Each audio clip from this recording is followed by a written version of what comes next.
Mis amados hermanos, Dios les bendiga nuevamente. Y les quiero pedir que por favor puedan acompañarme en sus Biblias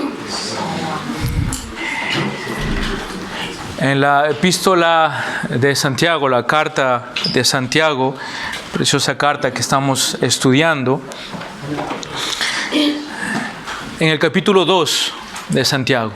Capítulo 2 de Santiago. Y mientras cada uno va encontrando la carta, el capítulo, se pueden ir poniendo de pie para acompañarme en la lectura, para participar de la palabra del Señor. Santiago, capítulo 2, del versículo 1 al versículo 13. Es la porción que vamos a leer en esta tarde. Dice de esta manera: hermanos míos, no tengáis vuestra fe en nuestro glorioso Señor Jesucristo con una actitud de favoritismo. Porque si en vuestra congregación entra un hombre con un anillo de oro y vestido de ropa lujosa, y también entra un pobre con ropa sucia, y dais atención especial al que lleva ropa lujosas, y decís: tú siéntate aquí en un buen lugar, y al pobre decís: tú estate allí de pie, o siéntate junto a mi estrado.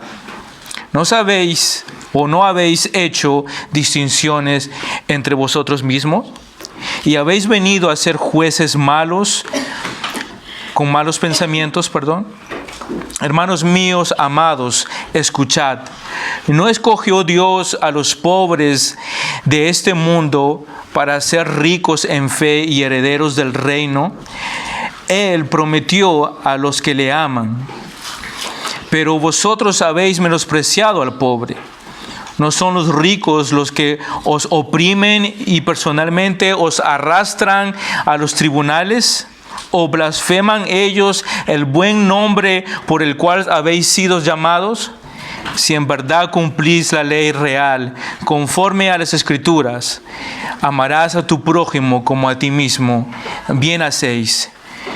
Pero si mostráis favoritismo, cometéis pecado y sois hallados culpables por la ley como transgresores.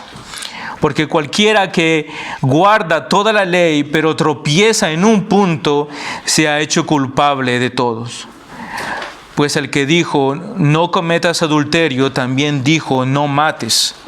Ahora bien, si tú no cometes adulterio, pero matas, te has convertido en transgresor de la ley. Así hablad y así proceder, como los que han de ser juzgados por la ley de la libertad, porque el juicio será sin misericordia para el que no ha mostrado misericordia. La misericordia triunfa sobre el juicio.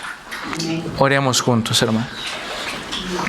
Señor y Dios, te damos gracias por poder presentarnos en estos momentos delante de ti como tu iglesia. Por permitirnos, Señor, escuchar tu palabra y poder, Señor, recibir de ti lo que tú tienes para con cada uno de nosotros, Señor. Yo te quiero rogar, Padre, en el precioso nombre de Jesús, que tú hables a nuestros corazones, que tú hables a nuestras vidas. Que, Señor, podamos vernos, Padre, como en un espejo, y ver, Señor, la condición de nuestro corazón, la condición de nuestras vidas en lo más profundo de nuestro ser. El propósito de la predicación es, Señor, que seamos confrontados con tu palabra. El propósito de la predicación es, bendito Dios, de que hombres y mujeres que están, Señor, muertos en sus delitos y pecados, puedan, Señor, venir al nuevo nacimiento en Cristo. El propósito de la predicación es transformar nuestras vidas, llegar a lo más profundo de nuestro ser y hacernos ver la falta que hay en nuestros corazones. Te ruego, Dios, que en esta tarde tu palabra, Señor, confronte, tu palabra, Señor, sane, tu palabra, Señor, hable a nuestros corazones. Pero sobre todo, Señor, que tú nos transformes para tu gloria. Que tú puedas hacer esa obra preciosa que solamente tú, a través de tu palabra y del Espíritu Santo, puedes hacer en la vida de cada uno de nosotros, Señor. Padre, te ruego que me ayudes a transmitir tu palabra con sencillez, con amor, con pasión, con gracia. Pero, Señor, que en todo nosotros podamos darte la gloria y la honra a ti, en el nombre de Jesús. Amén.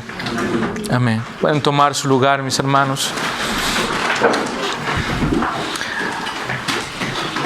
Antes de entrar en el sermón, quiero nuevamente invitarles a que apaguen su celular.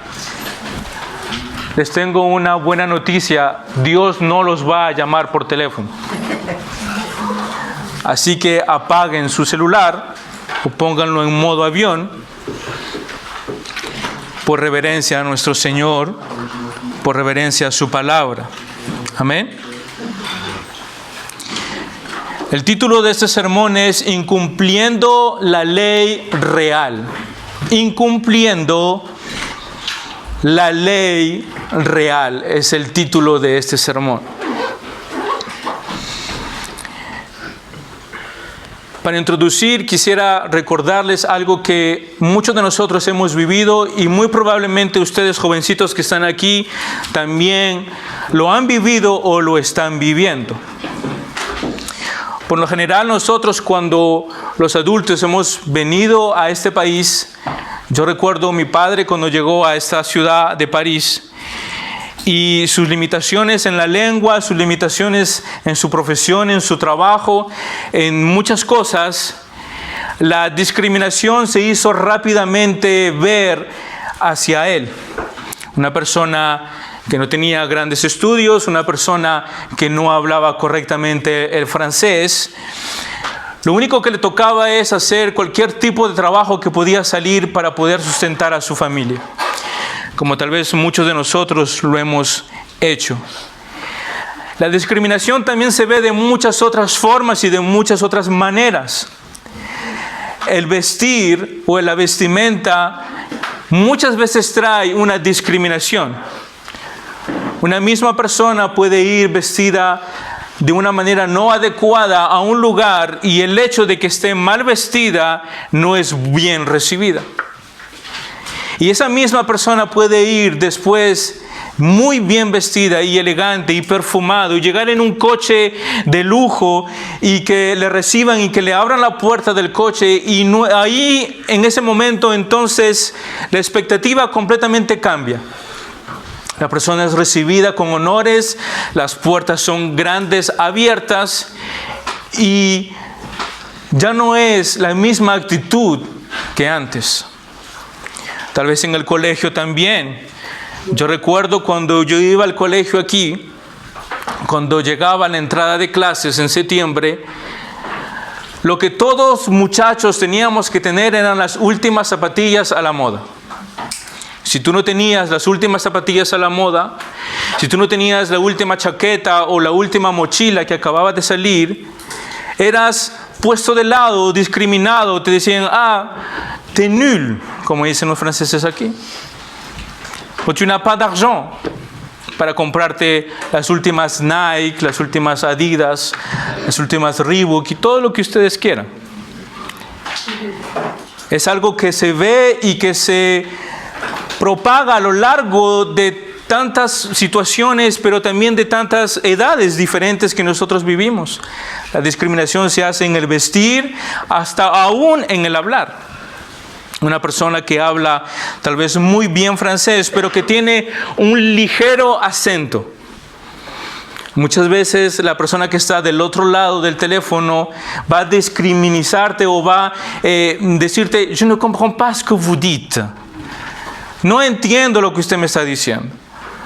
Y tú te esfuerzas en tu mejor francés y buscas las palabras más adecuadas, pero te estás enfrentando hacia una persona que no quiere hacer ningún mínimo esfuerzo por entenderte o comprender lo que tú quieres decirle. Yo estoy seguro que a muchos de ustedes les ha pasado eso. A muchos. Ahora nosotros, hermanos, nos encontramos frente a una preciosa carta que nos confronta a cada uno de nosotros.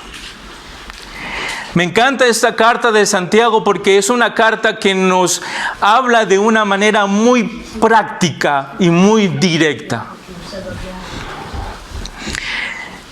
Lo que está haciendo nuevamente aquí Santiago, como ya lo he dicho en los sermones anteriores, Santiago nos está no solamente confrontando, sino nos está llevando a hacer un control técnico de nuestras propias vidas. Así como el coche con todas las luces de alerta que se prenden, de la misma manera nosotros nos estamos viendo frente a la palabra de Dios y a la enseñanza de Santiago, revelando el estado de nuestro corazón y revelando el estado de nuestras vidas. Somos confrontados de una manera muy práctica y lo vamos a ver hoy en este capítulo. Cuando leemos este pasaje que acabamos de dar lectura en el capítulo 2, muchos caemos en el error de decir el punto principal de este tema es la imparcialidad o el favoritismo. Pero cuando nosotros nos ponemos a analizar el texto y comenzamos a ver en detalle cada una de las cosas que nos está diciendo aquí el apóstol, nos damos cuenta que el corazón de este pasaje no es el favoritismo o la imparcialidad, sino más bien el que nosotros no cumplimos con la ley real, que es de amar a tu prójimo como a ti mismo. El corazón de este pasaje se encuentra aquí en estos pasajes que vamos a ver más adelante en el verso 9 en adelante, pero el corazón de ese sermón está en amar a tu prójimo como a ti mismo. Y es lo que vamos a ver hoy. Y les quiero que me acompañen en el primer punto de este sermón. Primer punto de este sermón que lleva como título Haciendo acepción de personas. Haciendo acepción de personas, a partir del versículo 1 al versículo 4. Dice: hermanos míos, no tengáis vuestra fe en nuestro glorioso Señor Jesucristo con una actitud, dice, de favoritismo. Porque si en vuestra congregación entra un hombre con un anillo de oro y vestido de ropas lujosas, y también entra un pobre con una ropa sucia, y dais atención especial al que lleva una ropa lujosa, y le decís: tú siéntate aquí en un buen lugar, y al pobre le dices: tú estate aquí de pie, o siéntate junto a mi estrado, ¿no habéis hecho distinción entre vosotros mismos y habéis venido a ser jueces con malos pensamientos? Es exactamente lo que estoy hablando en mi introducción en este sermón. Nos juzgan en base a la etiqueta que nosotros podemos llevar, en base al origen donde nosotros venimos, en base al tipo de ropa que nosotros podemos llevar sobre nosotros. Puedes tener un par de zapatillas de 150 euros, como puedes tener un par de zapatillas de 20 euros que compraste en el chino. Si analizamos, hermanos, el texto y vemos la intencionalidad de Santiago, me encanta su intencionalidad y me gusta cómo él comienza cada uno de sus capítulos y de los párrafos importantes al cual él quiere hacer énfasis, recordando el propósito de su corazón. Y él dice: hermanos míos, haciendo referencia a ese corazón pastoral de Santiago. Recordemos, hermanos, que Santiago es uno de los líderes de la iglesia de Jerusalén en aquel momento. De aquellos cristianos judíos que habían sido esparcidos por todas las provincias por causa de haber abrazado la fe cristiana. Pero aquí Santiago está permaneciendo en Jerusalén y hablándole a todos estos cristianos judíos. Y les habla con un corazón pastoral, les habla con un corazón amoroso: hermanos míos. Siempre esas palabras de amor las encontraremos a lo largo de la epístola de Santiago. Eso hace parte de su firma, hace parte de su carácter y nos ayuda a entender la motivación de Santiago. Santiago está preocupado por la iglesia. Santiago está preocupado por cada uno de esos hombres y de esas mujeres en Jerusalén. Santiago tiene el deseo ferviente de que esa iglesia pueda abrir sus ojos al mensaje que él está compartiendo. Cuando Santiago habla de fe en el verso 1, como lo han podido ver, cuando dice, hermanos míos, no tengan su fe en nuestro glorioso Señor Jesucristo con actitud de favoritismo. Santiago, cuando habla de fe, no se refiere al hecho de creer en Cristo, sino él hace referencia a la fe cristiana como un todo para el cristiano. El propósito de esa introducción de Santiago no está diciendo ustedes que creen en Jesús, sino está diciendo ustedes que han abrazado el Evangelio, ustedes que realmente se dicen ser cristianos, ustedes que viven para Cristo, no deben tener una actitud de favoritismo. Recuerden, hermanos,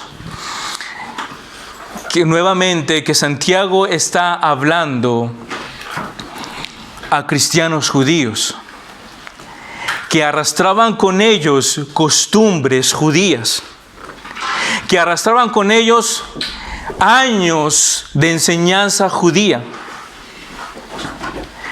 El contexto es muy importante en este instante, porque podríamos pasarlo rápidamente por alto.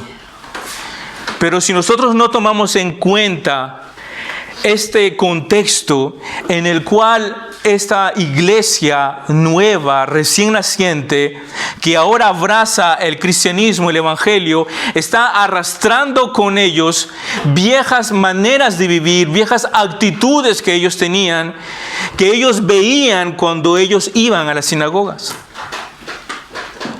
Ellos veían a quienes, a los escribas, a los fariseos, a los ricos que ocupaban los mejores lugares en las sinagogas. ¿O no recuerdan las enseñanzas que hemos visto al respecto de Mateo? O cuando Marcos dice en el capítulo 12, en el verso 38 y 39, y dice, y en su enseñanza les decía, cuidado de los escribas, a quienes les gusta andar con vestiduras largas y aman los saludos respetuosos en las plazas y los primeros asientos en las sinagogas y los lugares de honor en los banquetes. Jesús ya había prevenido a sus discípulos. Ya esto era algo común y constante que se veía en esa época. Es por eso que es importante tomar el contexto en el cual justamente esa iglesia se encuentra. Esas costumbres que ellos veían y que ellos vivían. Pues aquí Santiago les está diciendo, en otras palabras, ustedes no pueden comportarse de la manera como aquellos hombres ricos buscaban agradar a otros hombres. Hermanos, si aquí entra en este lugar, más adelante, un hombre de la calle, un clochard, como dicen aquí en francés, ¿cuál es nuestra actitud frente a ese hombre? Si mañana entra una mujer que se prostituye, ¿cuál sería nuestra actitud? Si mañana viene un hombre ebrio, completamente borracho en este lugar, ¿cómo reaccionaríamos? ¿Le dejaríamos los primeros lugares? ¿O le diríamos, sabes qué, quédate allí al fondo? ¿Sabes qué? Hueles feo, siéntate allá. Eso es lo que nos está diciendo el texto. Por naturaleza, hermanos, nosotros los hombres buscamos a satisfacer ese orgullo que está en nuestro corazón. Por naturaleza buscamos a aludir a los demás. Por naturaleza queremos prestar atención y servicio a otra persona que nosotros consideramos como superior por su estatus social. Y le queremos rendir pleitesía, le queremos decir, siéntate aquí, ¿qué deseas? ¿Quieres un café, un vaso de agua? ¿Quieres un pañuelo? ¿Qué necesitas? Cuando Santiago está llamando la atención a la iglesia de Jerusalén, no importa qué clase de persona entre en esta congregación, nosotros somos llamados a recibirlos con amor y con gracia. Somos llamados, hermanos, a recibir a cualquier persona que entre a este lugar, sea adulta, sea joven, sea quien sea, cual sea su pasado, cual sea su actitud física, cual sea la ropa que lleva, cual sea el olor que salga de él. Nosotros estamos llamados a recibirlos con amor y con gracia. Muchas veces caemos en el legalismo. Muchas veces somos como justamente esta iglesia, que queremos tener un estándar del cristiano. Queremos tener una norma donde todo el mundo tiene que encajar. Y si tú no encajas dentro de esa norma, entonces no eres bienvenido a este lugar. Yo recuerdo, hermanos, a muchos de ustedes, antes de que ustedes me conozcan a mí y antes que hiciéramos amistad y nos conociéramos, cómo ustedes llegaron a la iglesia. Yo recuerdo a muchos de ustedes, sus vestimentas, sus actitudes, sus palabras, sus comportamientos, cuando ustedes llegaron a la iglesia. No doy nombres, pero ustedes saben. Saben cómo llegaron a la iglesia y saben cómo fueron recibidos. Y muy probablemente habrán sido recibidos de una manera que no fue correcta. Muy probablemente no se les consideró o no se les tomó en cuenta por el aspecto físico que ustedes llevaban. O por la manera en cómo ustedes se expresaban.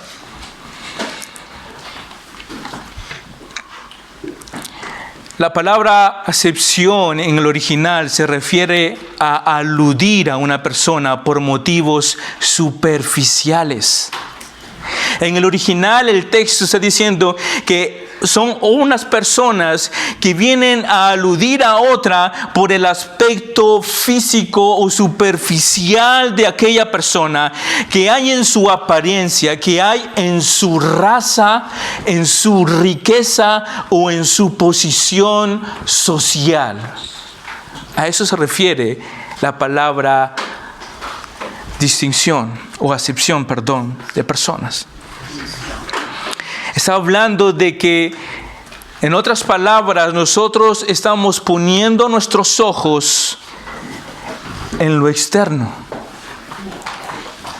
Hermanos, muchos de nosotros llegamos a Cristo llenos de marcas y de cicatrices, llenos de heridas. Muchos de nosotros seguramente entramos por esta puerta espiritualmente agonizando. Muchos de nosotros hemos llegado a Cristo sucios, inmundos, llenos de pecado. Hermanos, recordemos algo siempre en nuestra mente y en nuestro corazón. Es que nuestro Señor Jesucristo, Él se hizo pecado por nosotros. Él fue el que recibió toda tu maldad, todas tus iniquidades. Y es por esa razón que el Padre volteó y dejó de mirarle al Hijo. Y el Hijo levantó esa voz diciendo: Padre, ¿por qué me has abandonado? Y la razón del abandono en ese momento es porque todos tus pecados y los míos, toda tu maldad, toda tu iniquidad, todos tus pensamientos malos, todas tus ideas, todos tus planes pecaminosos, Cristo los llevó en la cruz del Calvario y la ira de Dios cayó sobre él para que tú y yo seamos salvos. Ese es el propósito. Si lo que te deslumbra al ver con tus ojos carnales es atractivo para ti o sorprendente para ti, déjame decirte que no hay nada comparable a la gloria de Dios que ha de venir en el futuro. No hay nada comparable a la gloria de Dios. Si nosotros nos deslumbramos porque un hombre viene con vestiduras, con anillos, con posiciones, porque es diferente de nosotros, hermanos, nada de eso debe deslumbrarnos. Nada de eso debe a nosotros quitar nuestra mirada. Porque si hay algo que debe deslumbrarnos, si hay algo que debe hacernos caer de rodillas, es pensar en la gloria de Dios. Es pensar en su santidad y en su pureza. Es pensar de que algún día tú y yo, hermano, hermana que estás aquí, tú y yo, independientemente de tu estatus, independientemente de las finanzas que tú tengas, independientemente de donde tú vengas, vamos a presentarnos delante de Dios.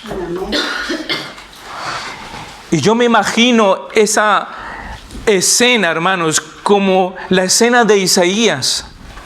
¿Recuerdan ese pasaje precioso de Isaías? Donde Isaías dice: ¡ay de mí que estoy muerto! Porque mis ojos han visto la gloria de Dios. Isaías, el hombre de Dios escogido por él, cayó de rodillas y dijo: no soy digno, soy hombre de labios impuros. Y el ángel tuvo que bajar con el carbón ardiente y poniéndolo en su boca, simbolizando a Cristo en ese carbón ardiendo, para que su maldad y su iniquidad que estaba en sus labios, él fuera perdonado. Y él pudiera decirle al Señor, al escuchar a él, la Trinidad en ese momento hablando: ¿a quién enviaremos? ¿Quién irá por nosotros? Y Isaías en ese momento se llenó de gozo y de alegría y de paz y dijo: Señor, yo iré. Porque entendió claramente el propósito de ese carbón ardiente que vino a su vida. Nada debe deslumbrarnos, absolutamente nada, de lo que hay aquí en la tierra, porque la gloria de Dios es aún mayor que todo lo que nosotros nos podemos imaginar. Amén. La imagen de Isaías es corta, hermanos. Es realmente corta a comparación de lo que nosotros vamos a tener que vivir cuando lo veamos frente a frente. ¡Wow! Eso será glorioso. Mi segundo punto es elegidos olvidadizos. Son unos elegidos olvidadizos.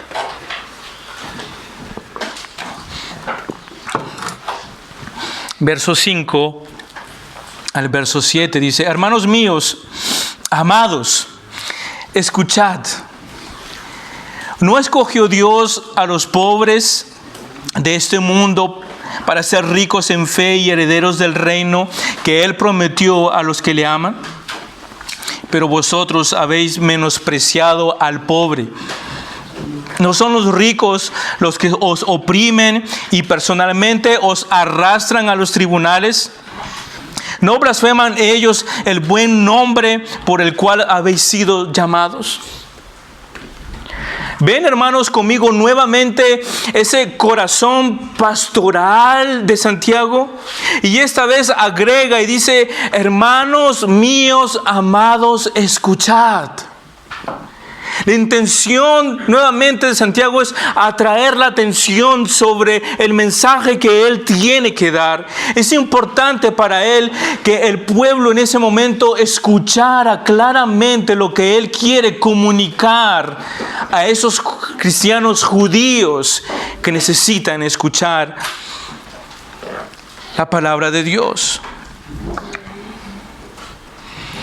Lo sorprendente de este texto es que Santiago llama la atención a su audiencia haciéndoles preguntas.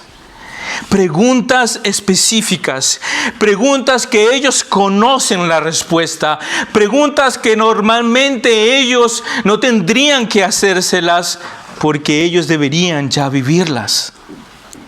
Ellos habían olvidado de que Jesús les reveló el corazón del Padre, escogiendo, hermanos, a hombres sencillos, sin grandes estudios, a hombres pescadores, a hombres rechazados por el pueblo, como un tal Mateo, que era un cobrador de impuestos, puesto de lado. Ellos se olvidaron que Jesús vino a visitar a los más necesitados en su época. Jesús sanó a los enfermos. Jesús liberó a los cautivos. Jesús perdonó los pecados y los hizo herederos del reino, como a un tal ladrón en la cruz del Calvario. Hermanos, Santiago les está diciendo aquí: hermanos míos, escuchen. Dios escogió a los pobres de este mundo para hacerlos ricos en fe. Amén. Y para hacerlos herederos del reino. Ellos olvidaron la lección del Maestro. Ellos olvidaron lo que Jesús y los discípulos estaban haciendo. Ellos olvidaron, como acabo de decir, la obra perfecta de Cristo, porque Cristo vino a sanar a aquellos que estaban enfermos. Cristo no vino a aquellos que estaban sanos, a aquellos que no lo necesitaban. Cristo alcanzó a aquellos que realmente necesitaban de Él.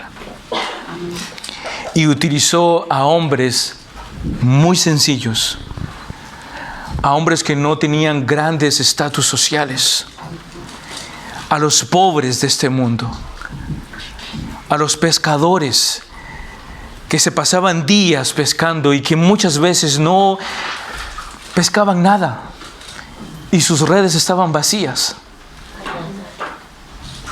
A hombres que el mismo pueblo rechazaba por causa de lo que ellos hacían o ejercían como trabajo, como a un tal Mateo. Pero es impresionante recordar lo que Cristo hizo. Dos palabras fueron suficientes para que Mateo abandonara su vida antigua y siguiera al Maestro.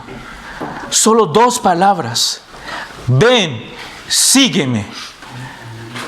2 palabras. No fue un sermón de 1 hora. No vino un culto a una iglesia. Él no cantó las alabanzas. Él no escuchó las informaciones o lo que sea.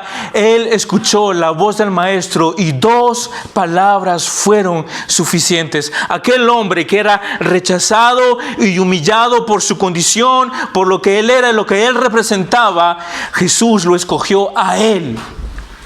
Sorprendente.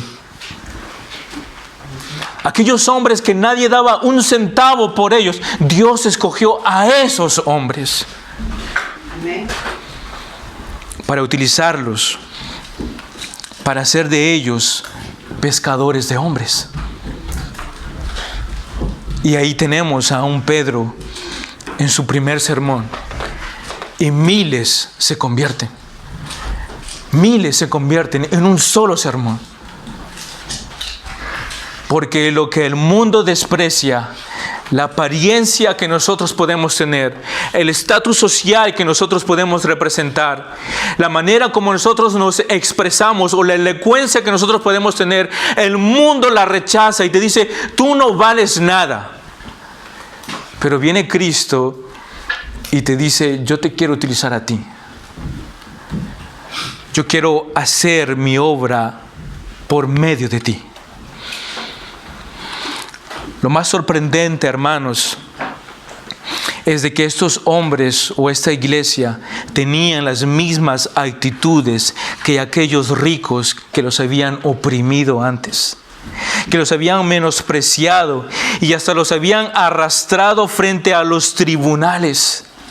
Estos judíos cristianos se comportaban de la misma manera que aquellos escribas y fariseos y ricos de aquel momento con aquellos hombres pobres, sencillos, que entraban a la iglesia.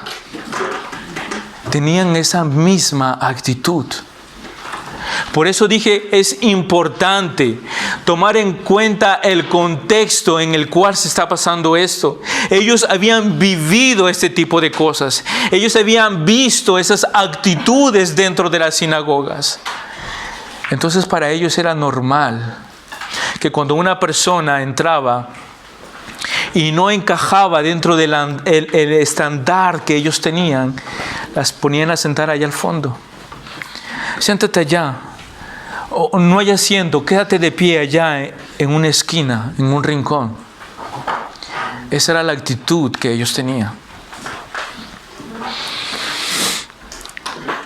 Primera de Corintios, en capítulo 1, verso 26, dice: pues considerad, hermanos, vuestro llamamiento. No hubo muchos sabios conforme a la carne, ni muchos poderosos, ni muchos nobles, dice Pablo. Mira lo que dice el verso 27. Sino que Dios ha escogido lo necio del mundo para avergonzar a los sabios. Y Dios ha escogido lo débil del mundo para avergonzar a lo que es fuerte. Y lo vil y despreciado del mundo ha escogido Dios, lo que no es, para anular lo que es. Dios escogió lo que el mundo rechaza o considera como basura, como algo que no tiene valor, que no es importante, para glorificar su nombre en medio de su iglesia.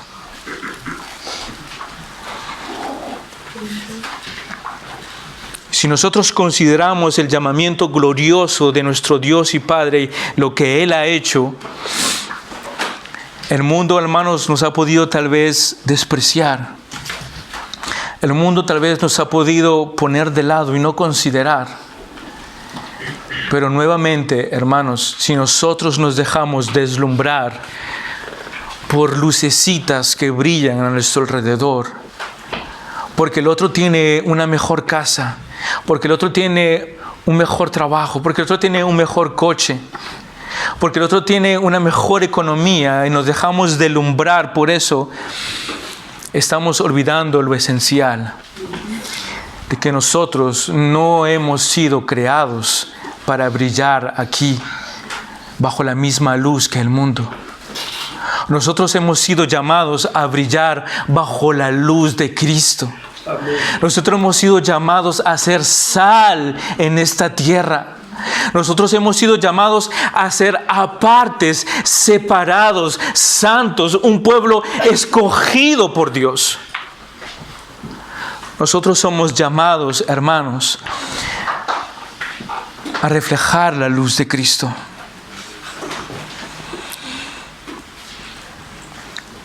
Él nos hizo sus hijos ricos en fe por medio de la palabra perfecta o de la obra perfecta de Cristo Jesús. Nunca olvides de dónde Dios te sacó. Nunca olvides la obra que Él comenzó cuando tú viniste a la iglesia.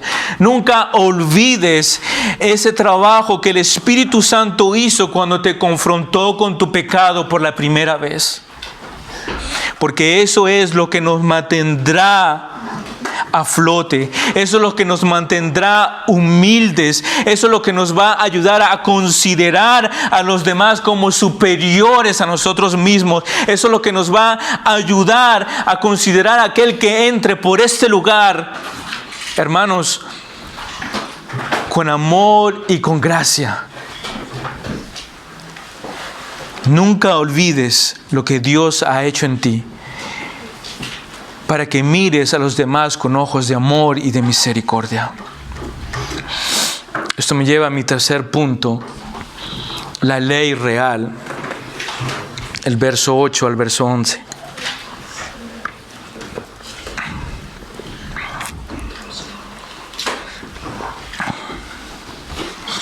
Si en verdad cumplís la ley real, conforme a las Escrituras, amarás a tu prójimo como a ti mismo. Bien hacéis. Pero si mostráis favoritismo, cometéis pecado y sois hallados culpables por la ley como transgresores. Porque cualquiera que guarda toda la ley, pero tropieza en un punto, se ha hecho culpable de todo. Pues el que dijo no cometas adulterio, también dijo no mates. Ahora bien, si tú no cometes adulterio, pero matas, te has convertido en transgresor de la ley. Santiago le recuerda a los judíos el verdadero sentido de la ley real. Amar a tu prójimo como a ti mismo. Esta ley es también conocida, hermanos, teológicamente como la ley soberana de Dios. La ley soberana de Dios. El propósito de esta ley es que venga a ser una ley suprema, ya que al combinarse con el mandato de amar a Dios con todo tu ser, viene a resumir toda la ley y todos los mandamientos. ¿Escucharon eso? Si no han entendido, para que puedan entenderlo, acompáñenme en Mateo capítulo 22, verso 36 en adelante. Mateo 22, verso 36 dice: Maestro, ¿cuál es el gran mandamiento de la ley? Y él le dijo: amarás al Señor tu Dios con todo tu corazón, con toda tu alma, con toda tu mente. Y este es el grande y el primer mandamiento. Verso 39, escuchen. Y el segundo es semejante a este: amarás a tu prójimo como a ti mismo. De estos dos, miren allí, de estos dos mandamientos, ¿qué dice? Depende toda la ley y los profetas. Toda la ley y los profetas. Por eso digo, que, hermanos, que es considerada como la ley real o como la ley soberana de Dios, y tiene como propósito ser esa ley suprema que todo cristiano debe vivir y practicar. Amén. Viene a resumir entre amar a Dios con todo tu corazón, con todo tu ser, con toda tu mente, y al mismo tiempo amar a tu prójimo como a ti mismo. En esas dos leyes se une toda la ley perfecta de Dios. Ese es el propósito. Vemos nuevamente, hermanos, el deseo de Santiago de que ellos vuelvan a las Escrituras. Y les dice: si en verdad tenéis el deseo de vivir conforme a las Escrituras, entonces debes amar a tu prójimo como a ti mismo, cumpliendo así la ley de Dios. Y me encanta esta frase a continuación de Adam Clarke, que dice de esta manera: amar a tu prójimo como a ti mismo es una ley real, no solo porque fue ordenada por Dios y procede de su autoridad majestuosa sobre los hombres, sino porque es tan útil, conveniente y necesaria al estado presente de cada iglesia local. ¡Wow! Increíble frase de Adam Clarke. Amar a tu prójimo como a ti mismo es una ley real, es una ley que todos nosotros debemos obedecer y vivirla. No solo porque fue ordenada por Dios y procede de su autoridad majestuosa sobre todos los hombres, no solamente por eso, sino porque es tan útil, hermanos, escuchen eso, es útil y conviene, te conviene para ti y para mí, conviene y es necesaria al estado presente de la iglesia local hoy en día. es necesaria. Cuando vemos el estado de las iglesias y cuando vemos la falta de amor que muchas veces se encuentran en las iglesias, esta frase de Adam Clarke debería estar escrita en alguno de esos muros de esas iglesias. Es útil, me conviene y es necesaria para mi vida.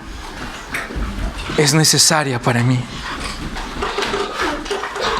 Es por esta razón, hermanos, que como cristianos ninguno de nosotros podemos hacer favoritismo.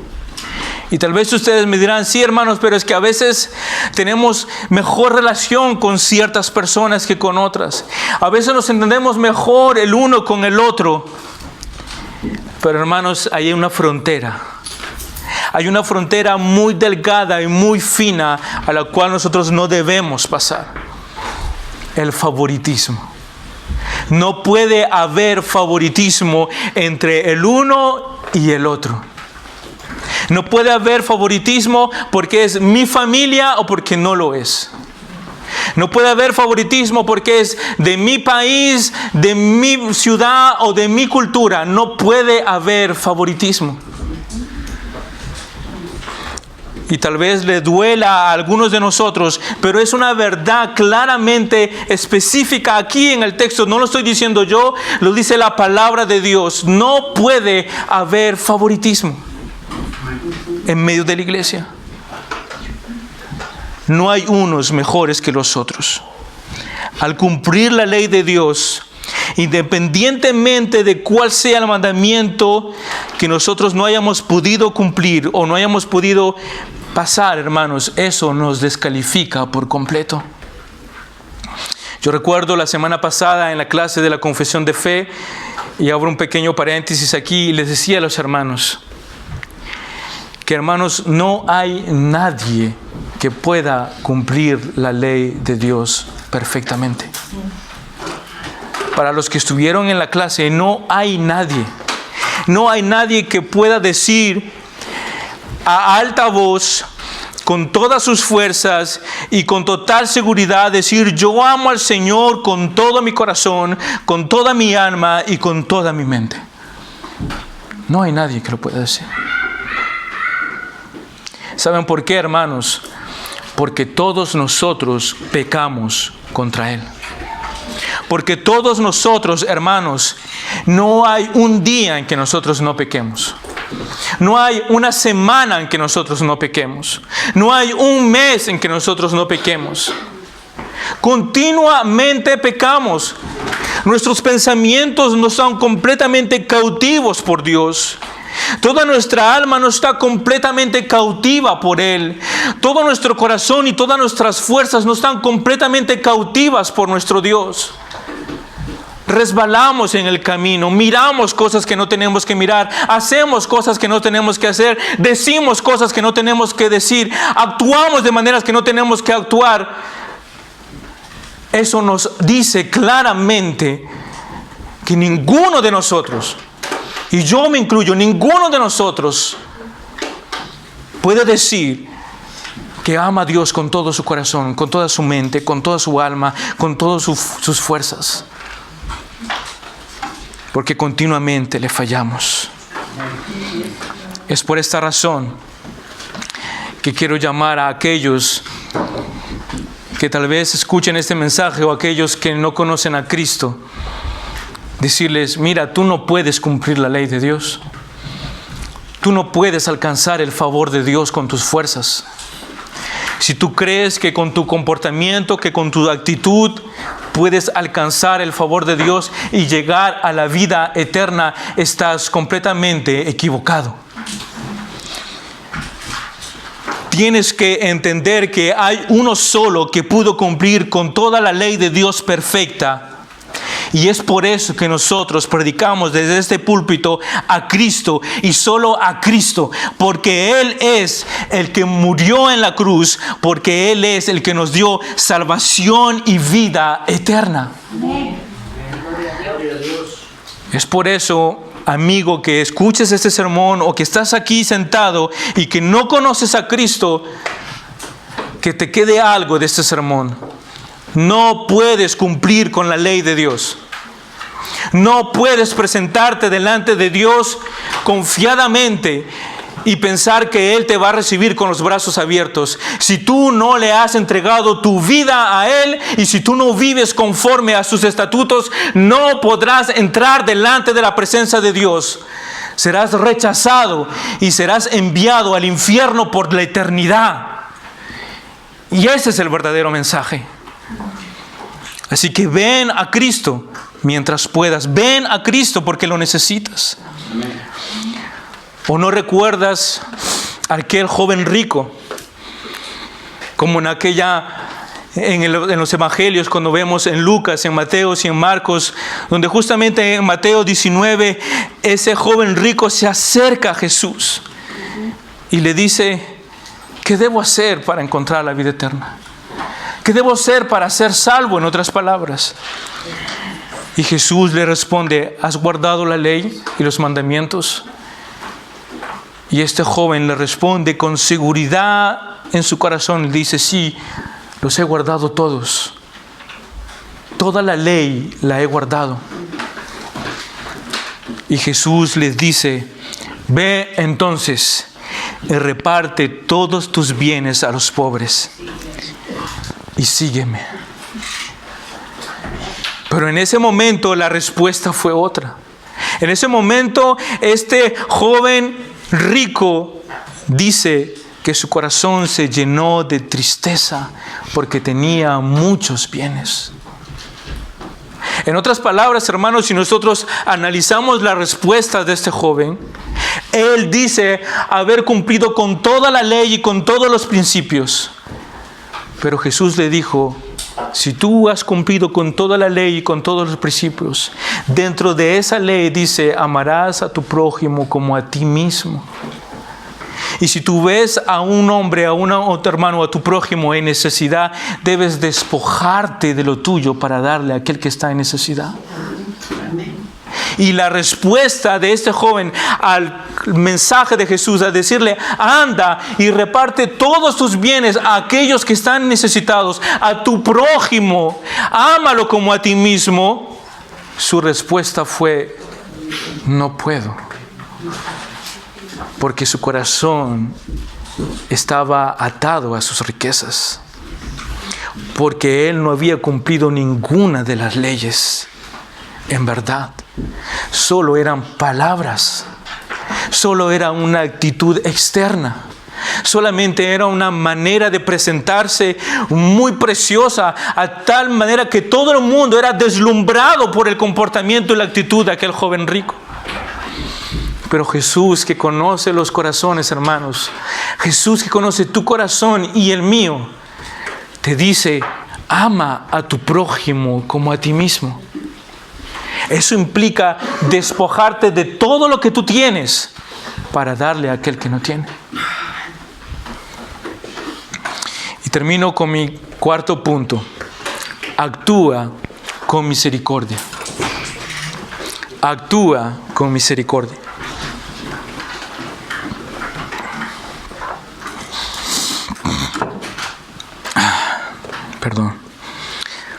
Verso 12. Así hablad y así proceder, como los que han de ser juzgados por la ley de la libertad. Porque el juicio será sin misericordia para el que no ha mostrado misericordia. La misericordia triunfa sobre el juicio. Increíble final de este pasaje, donde Santiago, después de haber explicado y dado a cada uno de estas preguntas y afirmaciones una explicación práctica de actitud, de comportamiento,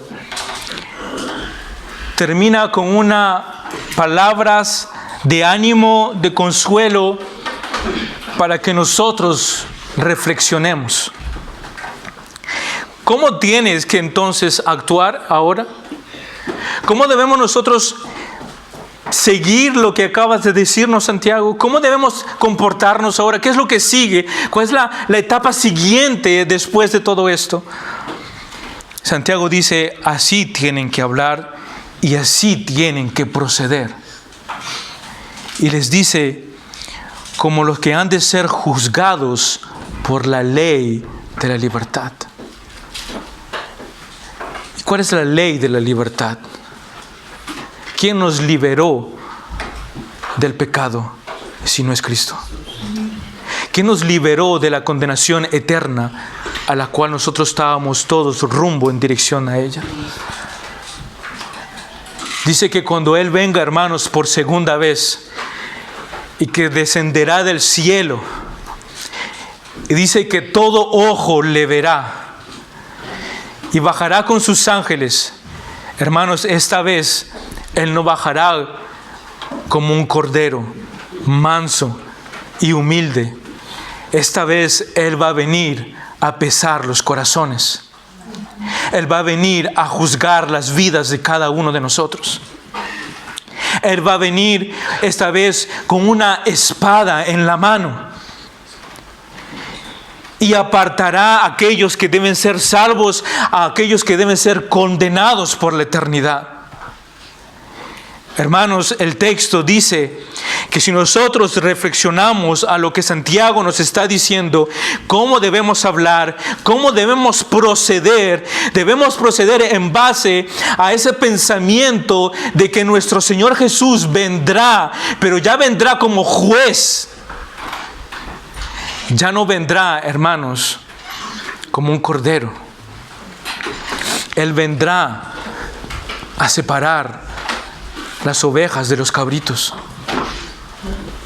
Él vendrá a hablar a los corazones y a condenar al mundo.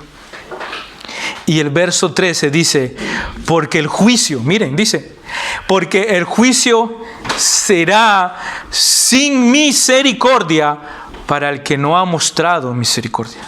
Wow. Todo se encadena. Cristo vendrá porque la ley que nos libertó es Él.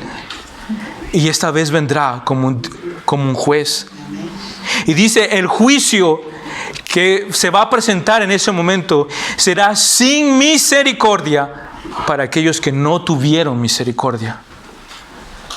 Si nosotros actuamos de una manera como el mundo actúa, indiferentes, tomando en cuenta el aspecto físico o lo que el mundo refleja, y no miramos la necesidad del corazón, si nosotros no mostramos misericordia al necesitado, al hambriento, si nosotros nos cuesta abrir las puertas de nuestra casa, si a nosotros nos cuesta recibir a los demás y compartir con ellos, o como aquellos fariseos que decían, oraré por ti, que te vaya bien. No tienes que ponerte, no tienes que comer. Oraré por ti. Cuando en tu casa tú tienes todo para compartir. Y tú tienes ropa y zapatos. Y tú tienes comida para dar a aquel que está necesitado. El ejemplo, hermanos, de misericordia más grande que nosotros tenemos a lo largo de este mensaje o de la historia de la Biblia es nuestro Padre. Él no se fijó en tu estado de pecado, en tú cómo estabas. Él no se fijó en tus maldades, en tus actitudes, en tu comportamiento. Él no se fijó en todos tus pecados, en todas las cosas malas que has podido hacer o decir o pensar. Él no se fijó en tu actitud.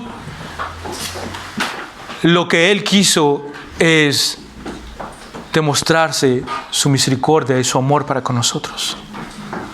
Y eso me recuerda la parábola, hermanos, de aquel muchacho que se fue a gastar todo lo que el padre le había dado. Pero vemos, hermanos, que el que corrió hacia el hijo fue el padre. Cuando ustedes leen la historia, cuando ustedes analizan el texto, el que estaba mirando de lejos si el hijo volvía en algún momento, era el padre. Era el padre que estaba mirando si en algún momento el hijo iba a volver a casa. Hermanos, en la cultura judía, que una persona de edad o un anciano corriera por alcanzar a un joven era muy mal visto. Y hasta el día de hoy. Cuando un anciano hablaba o habla en la cultura judía, el jovencito o el niño o el adulto obedece a lo que el anciano le dice. Y lo que nos está diciendo la palabra de Dios es de que el padre, dice, levantó sus vestidos y corrió hacia su hijo. Esa es la actitud de nuestro Padre. Él nos miró y nos llamó y nos trajo a Él y nos limpió y nos restauró.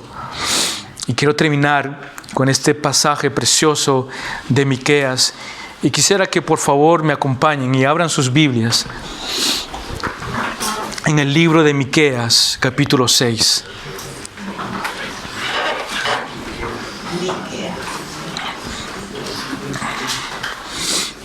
Están en medio de los profetas, Miqueas, capítulo 6.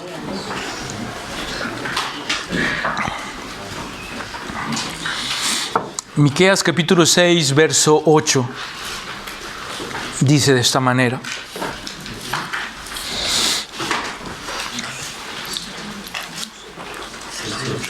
Miren conmigo, Miqueas 6, verso 8. Él te ha declarado, oh hombre, lo que es bueno. Miren lo que dice, hermanos. Él te ha declarado, oh hombre, lo que es bueno. ¿Y qué es lo que demanda el Señor de ti? ¿Qué es lo que demanda el Señor de ti, Iglesia Bíblica, Dios soberano? ¿Qué demanda? Sino solo practicar, dice. Practicar la justicia, dice. Y después, amar la misericordia y andar humildemente con tu Dios. Hermanos, si hay algo que deseo que se les quede de este sermón, el de amar a tu prójimo como a ti mismo, el de cumplir la ley real de Dios, que se les quede este pasaje. El Señor dice que te ha declarado todo y te ha mostrado todo lo que es bueno. Y viene ahí la pregunta y te dice, ¿qué es lo que el Señor te pide a ti? ¿Qué es lo que el Señor nos pide a cada uno de nosotros? Si no es el de practicar la justicia, el de amar la misericordia y de andar humildemente con nuestro Dios. Eso es lo que el Señor espera de cada uno de nosotros.